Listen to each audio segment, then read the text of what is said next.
Yeah. Yeah. Okay. Well, sorry the people who were watching the recording missed out on that. It was really good. There was like an amazing what you missed. Oh well, someday, you got to come live to get the real juice here. So, all right. Well, the adventure continues. Life goes on, and we're going to meditate this morning, and I'm going to talk. Um, I hope everybody is doing well. I know people are still getting sick and having some tough times. My grandnephew who's like less than a year old, is in the hospital with RSV. So a lot of tough times. And that's why I just stay in my basement, you know, and breathe through carry the oxygen tank with me. Okay, I don't carry an oxygen tank with me, sorry. All right, kids, let's meditate. You know what to do, but I'll tell you anyway, just to fill up the space.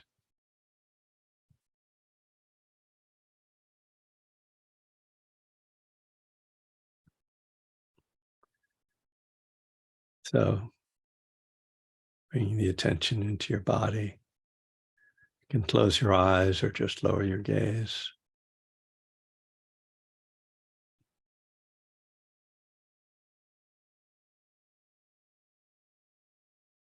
And just feeling yourself sitting. What's here for you right now?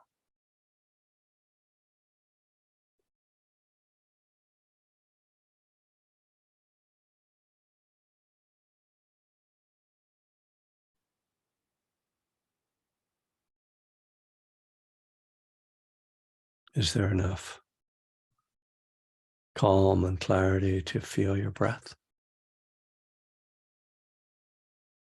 Just feel your body breathing in and breathing out.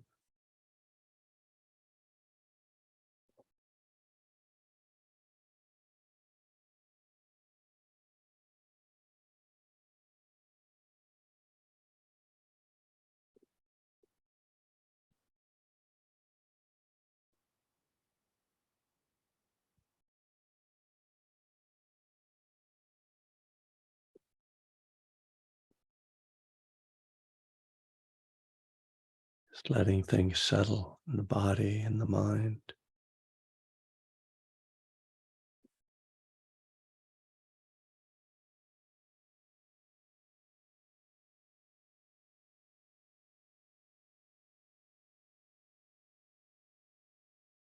Can be helpful to just tune in to the energetic level, the felt experience of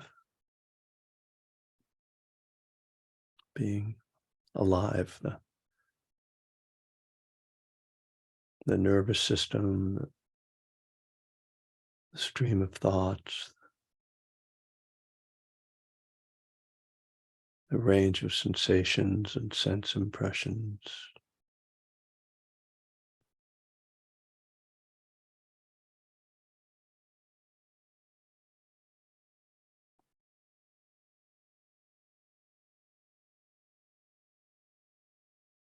When we look at this range of experience, we see that a lot is going on, even without any intention on our part to do anything, just sitting. A lot is happening.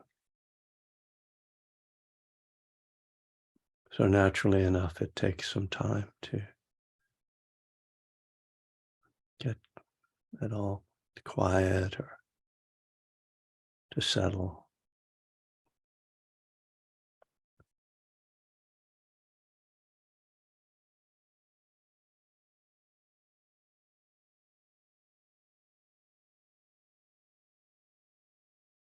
I'll try using the exhalations as a calming mechanism. Sort of as you breathe out, have a sense of releasing and breathing out tension.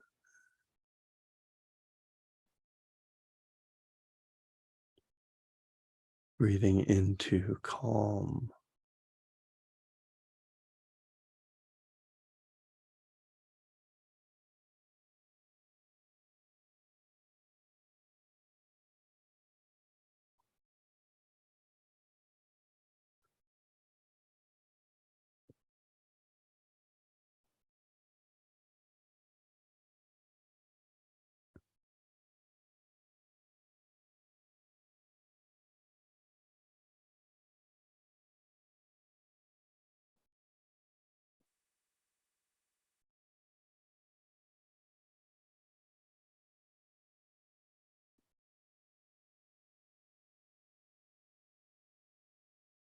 And bringing a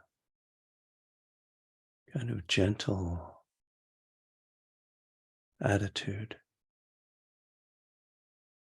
a kind attitude toward yourself, toward your experience, toward your mind, toward your feelings.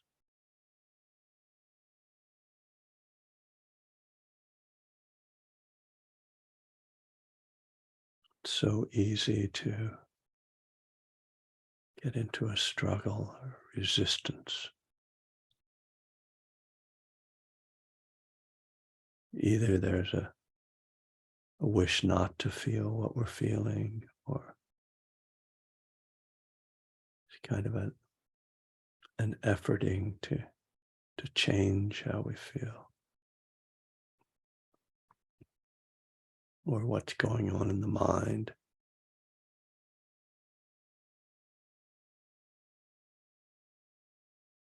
The attitude of acceptance and kindness says whatever is happening is okay. I can just be with that. Don't have to fix it. There's nothing wrong, not broken.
As you begin to settle, let the attention become more closely focused on the sensations of breath. Breathing in, breathing out.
right. Good morning again.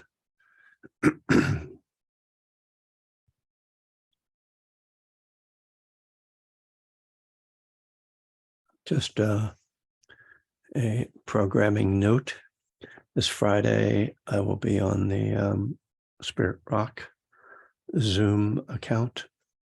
So if you are looking for me,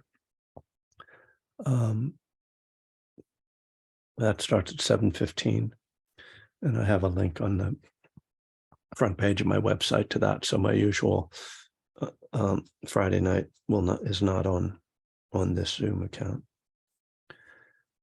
I always sort of imagine people floating around, lost in Zoom Friday night. Where's the class?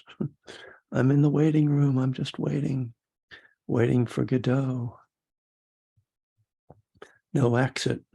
It's my existential reading for the morning titles. So, yeah, and actually, if you're interested, this Thursday night, I'm going to be on James Barris's class in the Berkeley, I think it's called Berkeley Insight Community, something like that. Probably easier to find. That's at 7:30. So I'm going to give a talk on living kindness that night. Oh, and right, finally, for those who signed up for the Living Kindness course, you're going to get an email later this week. It's just an outline of the course, and then I'll be sending more information before we start. We're starting on February 21st. I can probably take a couple more people if you're interested in that. It's going to be an 8-week course for which I am charging money, which I don't ordinarily do. Well, I don't do it for this class anyway. But I'm putting together a pretty rich course, I think you'll find worth investing in if you're interested. And so it's kind of building off of my book, Living Kindness. So I was looking at the last, months. We've been going through my book, Burning Desire, and I was looking at that last night. It looked like we had reached step 6, and somehow I didn't feel really. I didn't feel really inspired to read from the book today, but I thought I would try to address some of the ideas found in step 6. So step 6 says we were entirely ready to have God remove all these defects of character. And, one of the,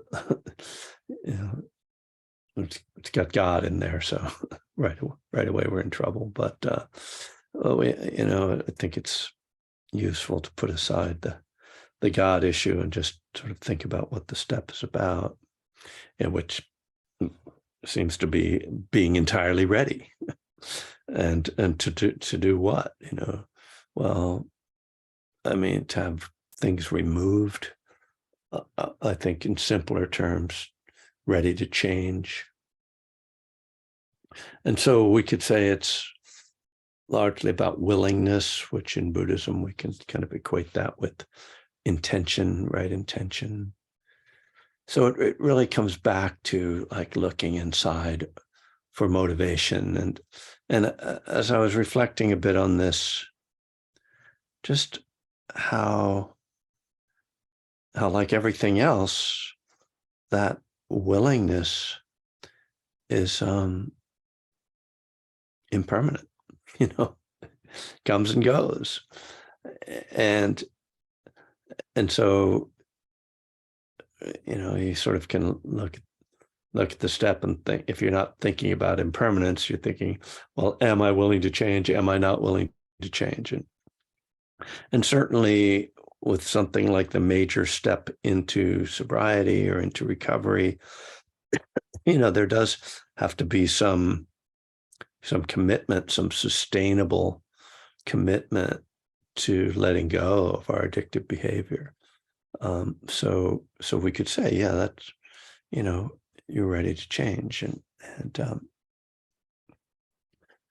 And certainly, I think as well, in that process that the steps are describing, it's pointing to a very real and very significant thing, which is, as addicts, our resistance to change, our resistance to letting go of that which is causing us suffering, that which is, we are trapped in. And of course, that makes sense. I mean, if you're addicted to something, of course you don't want to let go of it. That's the whole point of being addicted, that it's got a grip on you, or you've got a grip on it. It's an agreement to stick together. Me and my drug, me and my behavior, we're close. We're very close. So of course that's hugely challenging, and really, it takes, probably most of us, it takes years to come through this whole process of first really seeing that there's a problem, and then getting to the point of being willing to do something about it. Agonizing, and many people never get there, right? We know that as well. So it's not it's not a trivial thing that's being described in this step. I mean, the step in the 12 steps is really, I believe it's really about addressing the things that are uncovered in step 4 in the inventory. So, in strictly speaking, it's not about the beginnings of recovery. It's not about step 1, but it seems to me that it's completely applicable, this question, and it's because it's this question of willingness to change, willingness to let go. It's there through every stage of recovery up to right now, and so it's relevant for me, relevant for us, I think, in the beginning, in the middle, and in the end, as they say, which is the when I say, as they say, there's an expression that the Dharma is good in the beginning, in the middle, and in the end. So letting go is and being willing to change is relevant in the beginning, in the middle, and the end. And so in the beginning, it's about just being willing to stop behaving in this particularly addictive, destructive way. And in the middle, let's say that it's what the step is. The step is designed to be about changing the things that we uncover in the inventory, and it's the so-called shortcomings or defective character, however you find the language that works for you. That I'll step into that question for a moment. That it's easy to be bothered or even offended or reject the language of the steps. I mean, this is what so much time and energy seems to be spent on. Oh, I don't like that. I don't like being called defective or whatever. And you can have that argument, and there's a lot of good points you can make, but you might be missing the point, which is there's stuff. You can find your own language for it. You definitely don't have to call it a defect. You don't even have to call it part of your character, but there's stuff that you have to deal with about yourself. And if you don't see that, then you're probably in the wrong place, I'll say. So, find the words that work for you. I don't worry too much about them. So coming back to, as I said, the beginning, the middle, and the end. So the end is actually the thing that was on my mind today, which is right now and every day and multiple times in the day when I have to like be willing, you know, and it ain't easy, you know, it just isn't. And it, you know, there's it from the trivial to the profound, you know, or the, you know, the most serious issues, and to the seemingly minor things. I mean, from, you know, literally from the time I wake up in the morning, I have to deal with my unwillingness to get out of bed. I mean, that's the truth, you know. I just like these days, I'm like, I have to find strategies to get myself out of bed. I'm not even going to share what they are. Not that there's anything terrible about them, but it's just like, it's not, you know. And then, you know, I mean, I don't actually have to fight with myself to meditate because I'm addicted to meditation in a good way, you know. But, you know, whether it's diet, exercise, you know, just all the willingness to take care of myself, you know, really is what it is. It's not like, you know, something terrible or painful. It's actually good, you know, but all that resistance and just seeing that, you know, I have to be willing, and then, you know, so this, as so many things comes back to the question of the middle way and effort, because forcing things just doesn't really work it's not a long-term solution, and it's not a helpful solution. Forcing, you know, good behavior, you know, that there's a great term I learned from the mindful eating researchers, the abstinence violation effect. What do we call that? The AVE. The abstinence violation effect is what happens. They apply this to people with, you know, issues around food, that people who, if people, what in their opinion, and I'm not saying that this is absolutely true, but this is how they view it, that people who impose rigid rules around their eating, people who have struggles around food, and so they abstain completely from something, that if they violate that, which there tends to be to do, so the effect is that they tend to binge then. Now, this is not advice for those of you who have struggles around food.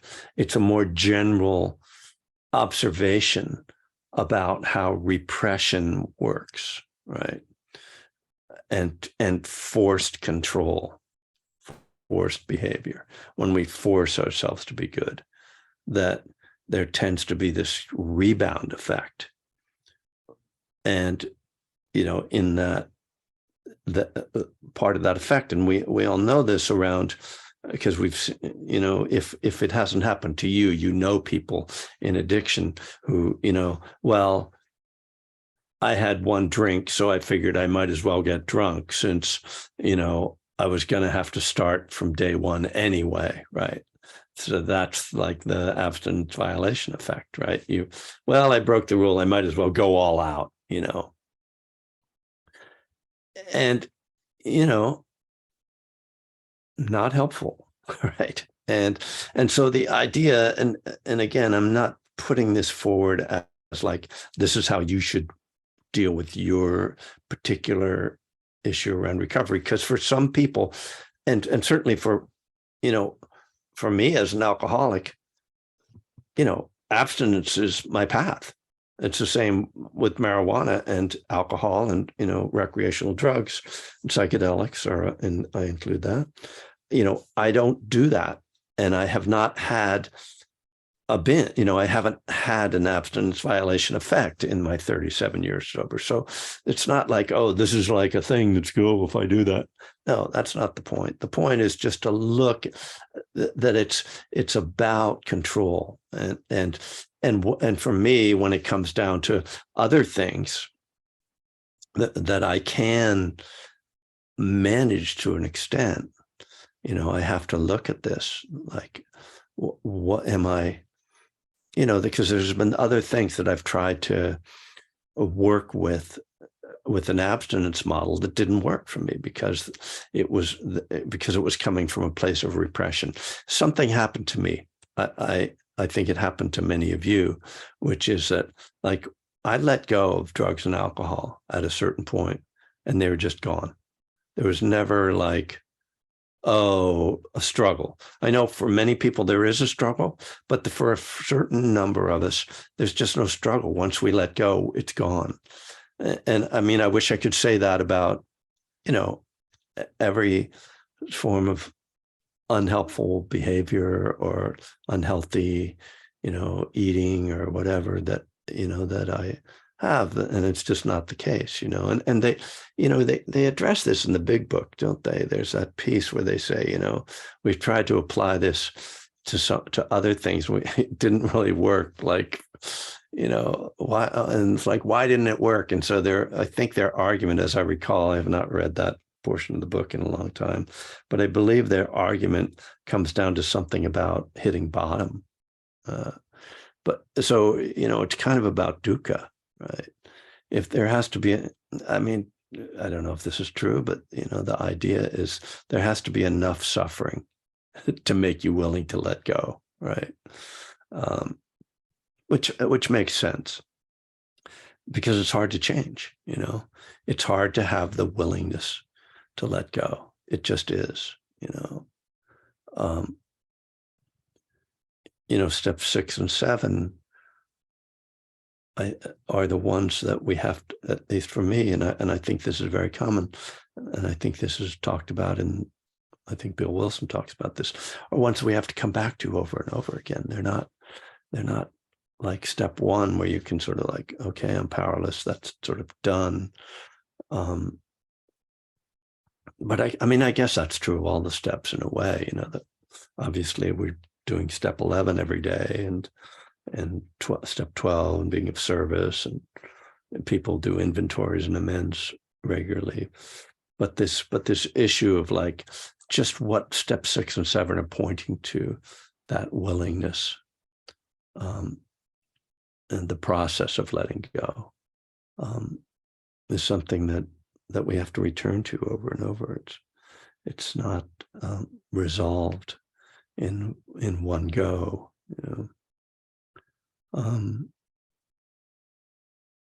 yeah, I think that's what I have to offer this morning. So hope it's of some value. I hope it's not, triggering, because I kind of get concerned sometimes when some of these ideas. So I'm trying to put things out without, I never want to tell people how to work their own program. It's one of the reasons I never developed like my own Buddhist recovery program, because I don't think one size fits all. But so I just share this to try to point to more general ideas that I hope you can sort of find the way to apply yourself, rather than like either I trigger something for you that's like, that you feel a conflict with, or that you feel like you have to justify or argue against, because I don't want to put anybody in that position. So there you go. For now, that is what I have to offer. If there are any thoughts or comments, you are welcome to join in. Hi, Steve. Wow, thank you for that talk. It was, right up my alley. Obviously, it's as a struggling food addict, it makes so much sense, that rebound factor. Yeah. I mean, as a member of the 12-step FA program is brutally challenging. Yeah. And I have to say, I go to those meetings, and I go to the compassionate meetings now. I don't go to the real strict ones, because Mhm. I have found that I make mistakes. I have these cravings, and all of a sudden I give in, and I'll have something, but I don't beat myself up over it anymore. But then I reach that point of dukkha, and that's what I'm going through right now, with this just sciatica and all this pain I'm experiencing from putting on some weight and being inflamed. So I really have to tell you from my heart that it really helped me a lot just to listen to your perspective on that. It's really important that we can't go to that rebound factor constantly, because that's what creates more dukkha. So thank you for that. I appreciate it. Yeah. And, Steve, thank you. And I was thinking of you as I was speaking, but, and if we were in the same room, I might have been looking at you. You would have known I was looking at you. But I think what we're both kind of getting at too is there needs to be kindness in this. And so, compassion towards ourselves. And even that is tricky, right? Because we know how our mind can turn compassion into, oh, it's okay. It's like, no, that's not what I'm saying. I'm not saying it's okay to go binge. I'm saying, like, okay, if you did binge, then you did. And so now is the time for compassion and care. But maybe if we're able to be kind to ourselves, we can, work harm reduction, right? If there isn't this sort of relationship between, this is bad if I do that, and but it's rather like, oh, this is really not where I want to go, but right now I need a little comfort. And so, but, I'm not going into the addictive quality of it. So I don't know if that's possible. I mean, I know that I'm able to get there around some issues.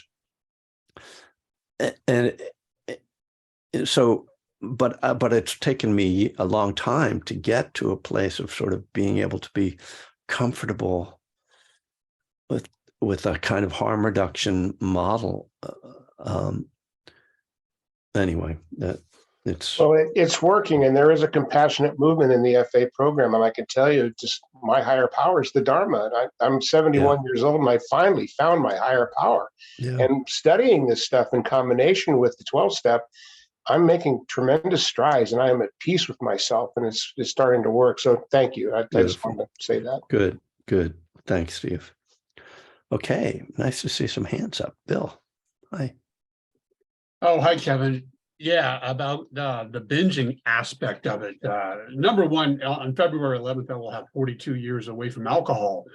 Before that point, I was, anytime I would make a slip, like, have one beer. There was no calling it back. It was over, and I did that for a few years before. And it was funny the way you said that when you decided to stop, you stopped. And when I finally did 42 years ago, I did stop. Yeah. Fast forward, though, what happens? I get hurt at work a bunch of times. And then next thing you know, the doctor says it's okay to take painkillers. And it was like that free one you get, and it went on for years. And I just realized, and then somebody pointed out to me and said, "You're an addict." And I said, "Yeah, okay, very good." So anyway, on May 24th, I'll have 6 years away from that shit too. So, all right. But, and a lot of help from you. So I really appreciate everything we talked about. So thank you, Kevin. And thanks, Bill. Glad you're sober. And I'm glad that, you can't really claim to have more time than me, because it's really important to me that I have the most time. So No, now you beat me before I had you, but that's right. Yeah. okay, cool. Okay, good. I win. Thanks. Thanks. Eric, hi.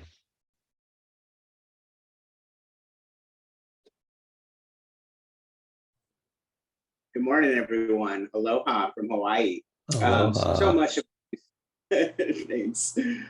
So much of what you talked about today resonated with what's going on with me right now. Right down to Bonnie Raitt, who's coming to Hawaii upcoming, and I bought tickets recently, so I'm very excited. Yay, sweet.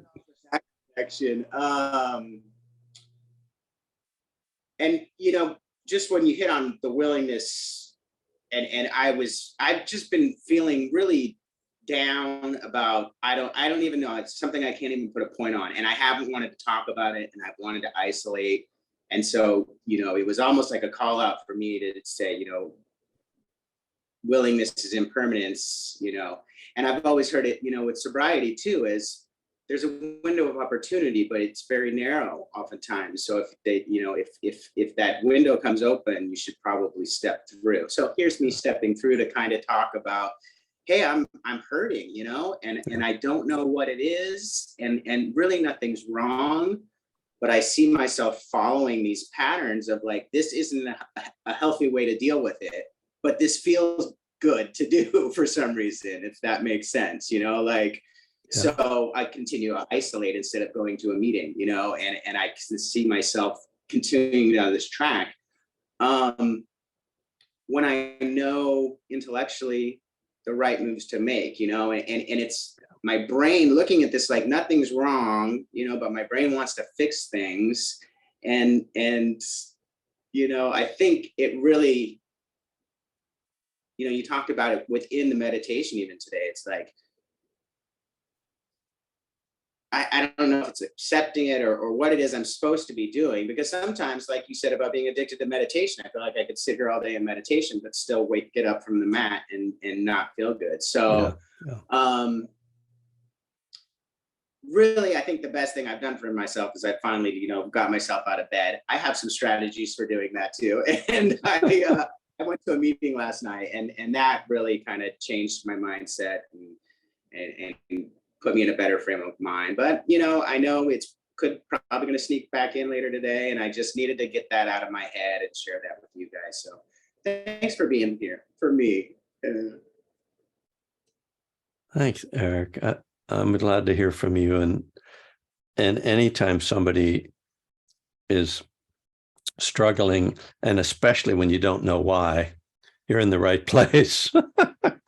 Because that's, you know, I mean, I've been talking the last couple of months about like the winter mood, you know. I mean, it's just as well for me to blame it on the winter. And even in Hawaii, you're above the equator, so you know you're in the northern hemisphere. I don't know, you know, it just you know, the cycles, and I try not to worry about it really, because I have feelings that I don't like, that seem wrong, like I shouldn't have them, you know, right? Like, what is going on? And the more I think about it and worry about it, the bigger problem they become. And the more I just continue to be willing, not even willing to change, but just willing to show up and get out of bed and meditate and take a walk and make a good meal and, you know, call a friend and et cetera, and show up for on Zoom, the more it's like, oh, all of a sudden I realize, oh, I'm not in that mood anymore. And that's the impermanence rule, right? Always remember everything is going to change. And then if I don't worry about it too much, it actually tends to change quicker, because it's the worrying about it gets me stuck to it. So yeah, it's a strange thing to be a human being, frankly. And I actually want to address I see that there's a message over here that someone was trying to talk to Steve. So I would like to connect on a similar path. Someone would say, Steve, okay. So Steve, if you you should take a look at that little chat there. I got And her I will. number. Oh, you already counted. Okay. Yeah. Just to say, Sharon, that we have a contact list. If you go, it should be, yeah, it's up in the chat. It's that Monica, thank you for putting all that in. It says, if you go up in the chat, it says, are you interested in connecting with the community outside of class? So there's a Google sheet that you can put your name on, and I believe Steve's contact information is on there as well. So Susan, you're waving a no. What's the no about? It might not be there. I just posted my number in the chat room, so I'll put it in there. Okay, you're not on the sheet. Geez, Steve, where you been, man? Come on. I just keep Isolating forgetting to or do it. what? I'll do it today. Okay, thank you. Thank you, Susan, for letting me know that. I thought you were, objecting to something, but no. Okay, good. I'm trying to look at the screen. I've got all these, squares. Monica, hi. Sorry to leave you waiting so long. No, you're good. I was thinking about the early years of the Buddha, how he tried hanging out with the ascetics, where he lived on a grain of rice and then realized that wasn't the way.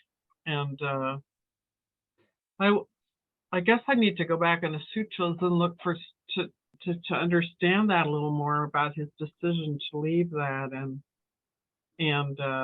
I mean, I'm 65, and I'm just now telling people about my severe eating disorders that started as a teenager. And so I can't do food restriction. Who knew? That was always the problem. Yeah. I mean, obviously I eat healthy and I ski and I do a lot of things, but it's very freeing. I'm glad we could talk. This was great that we could talk about this today. Another thing to tell each other. But yeah.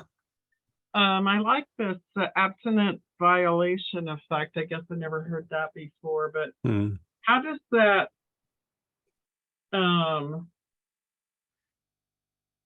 I guess I'm wondering, like in the Buddha with his disciples, since they didn't get a lot of food all the time. Yeah. How did that work? Was there that monk that ate more than his share? Things like that. I mean, I know how I've been in the past, so there's a lot in there. Sorry, it's just musing. No. It's what you're bringing up is all good. So for those who don't know the story, in the suttas, the early Buddhist teachings that we have, the Buddha tells a story about his striving for enlightenment. And at that time, there was a belief that, and people still have this belief, that if you weakened the body, that it kind of freed the mind, let's say, or the soul, something like that. And maybe it was also like sort of about penance, like if I starve myself, then it'll create karma. Basically it was a delusional religious belief. And it's not an unfamiliar one because we find it in different religions. But what happened was that the Buddha almost starved himself to death, and he was sort of the guy who was going to take everything to the limit, is what we get. Like he was with other people who were like ascetics, but nobody was as ascetic as he was. He was like the Steph Curry of ascetics, Maybe we should say the LeBron James of ascetics now that he's going to break the scoring record. In any case, he gets to the point where he's like falling over, like he tries to sit up and he just falls over. His hair is falling out. His skin is turning all colors. And as he said, he could touch if he touched his navel, he would feel his backbone, So he's like, this isn't working. And he had a memory, as he said, he had a memory of a time when he was sort of, or fell into a meditative state as a child at about 10 or 12 years old. And it was like a very natural state of concentration and clarity, but there wasn't efforting in it. It just kind of fell into it. And he realized, oh, I think that's the way, to just sort of be at ease, to be present, and you're there. There's a solid, there's an effort there, but it's not a grasping. It's not a repression. And so that's when he took the food. Then, it's said that this young woman, Sujata, who was a shepherdess, saw him and brought him, let's say, milk rice, they said, and he ate that and he started to revive. And then he started to meditate in this less efforting way, because he had developed these high states of concentration, and those also had not worked. So he'd done a lot of striving as a meditator and an ascetic, and none of it really clicked. And then after he has this breakthrough and he comes back, he has his enlightenment experience, and he comes back, the first thing that he talks about is what he calls the middle way. And it's about balance. It's about not being an ascetic and trying to kill yourself, but also not just indulging in sensual pleasure. That's not going to bring happiness either. And, it's interesting, he doesn't address the question of the meditation effort, like the striving for concentration. But that's what we infer from this teaching, that also there was a suggestion that your effort in meditation should be a middle way that's got effort in it, but it's not striving. So, that's that is a more of a harm reduction model than an abstinence model, frankly, in terms of how he was operating within the issues that he was dealing with. Now, I can say that, but he also applied very strict rules within that form, which is that he only would eat once a day, and his followers, the monks, would only eat once a day. And they were celibate, so that's abstinence, right? He didn't use intoxicants, so that's abstinence. They wouldn't ride on animals or use animals, abuse animals. So there are all kinds of ways. There are very strict rules around it. But he sees that as a middle way, rather, when your extreme model is starving yourself to death, right? Extreme form of anorexia, then eating once a day is a middle way. Whereas for most of us, if we chose to eat once a day, that would probably be extreme for most of us. We're not really designed, our lives don't really fit that so well. So that's sort of answering Monica's question to some degree, at least getting at those questions. So, well, I'm glad this stimulated a lot of conversation. I hope it was helpful. As I say, I want to be careful that, I worry sometimes just about triggering people. I don't want to say stuff that sets people off. But try to present some kind of a balanced view of this. It's not easy, right? And I'll say that,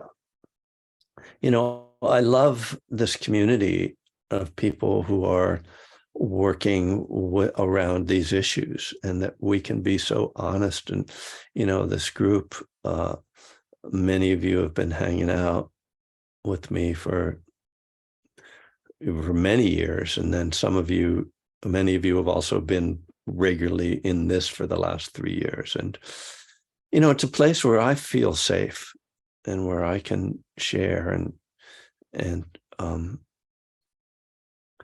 where I feel like we really touch on real life issues. It's, because in certain, and I'll just say in certain sort of Dharma settings,